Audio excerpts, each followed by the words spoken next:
Well, good morning. And it's that time again. It's Culture Bump time. So as we recall, what's the mission of Culture Bump?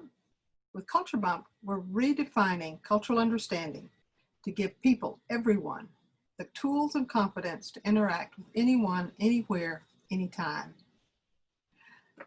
With Culture Bump, we have a vision for a better world, and Culture Bump is going to give us the tools to get there. So let's start with what is a culture bump? Well, here's one definition. It's that phenomenon which occurs when an individual has expectations of a particular behavior within a particular situation and encounters a different behavior when interacting with an individual from another culture. So what does that mean really? It's just a difference, something that we encounter every day. But let's look at an example. So this is a little video of two young men who studied together, maybe at the local university. Josh is from the United States and Mazen is from Syria.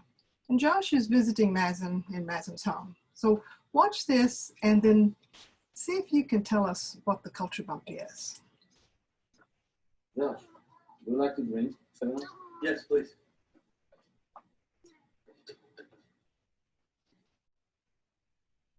Whoa, hey. Sim, eu estou de volta, né? Então, você volta.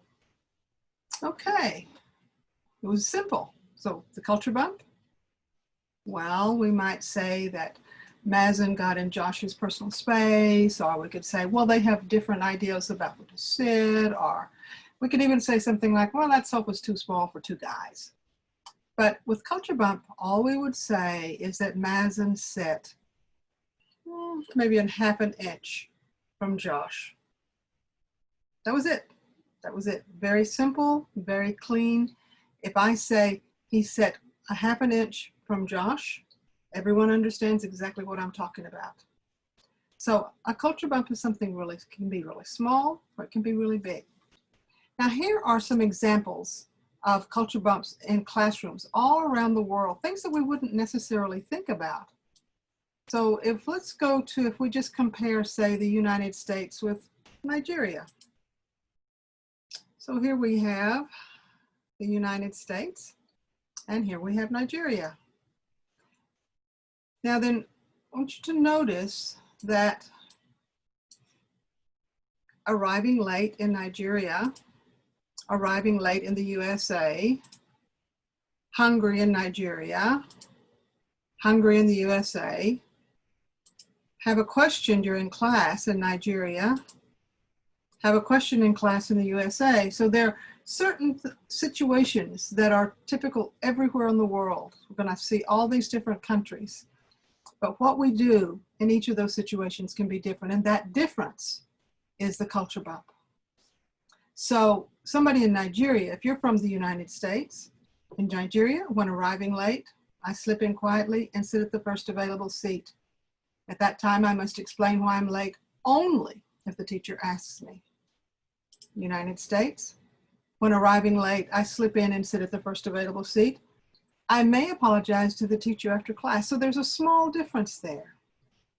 In the United States, I bring my computer to class and use it. I may check messages on my cell phone during class, trying not to let the teacher see me. But in Nigeria, I do not bring my computer to class. I can bring my cell phone, but it has to be turned off. So these are culture bumps. So if a Nigerian student comes to class in the United States, he doesn't bring his computer to class, or he can bring his cell phone, but he's going to turn it off. And if a student from the United States goes to Nigeria, they take their computer to class, and the professor says, get that out of here. What? The culture bump. Being hungry, having a question. How do you show the teacher you're focused and respectful? What do you call your teacher? Where do you sit in the classroom? All of these things are different not only from one country to another, but from one school to another, from one school district to another. But what this allows us as educators to do is to start identifying what our expectations are in behavioral terms. How do I want a student to come to class late? Well, I don't want them to come late, but if they are, what are the specific behaviors I want them to do?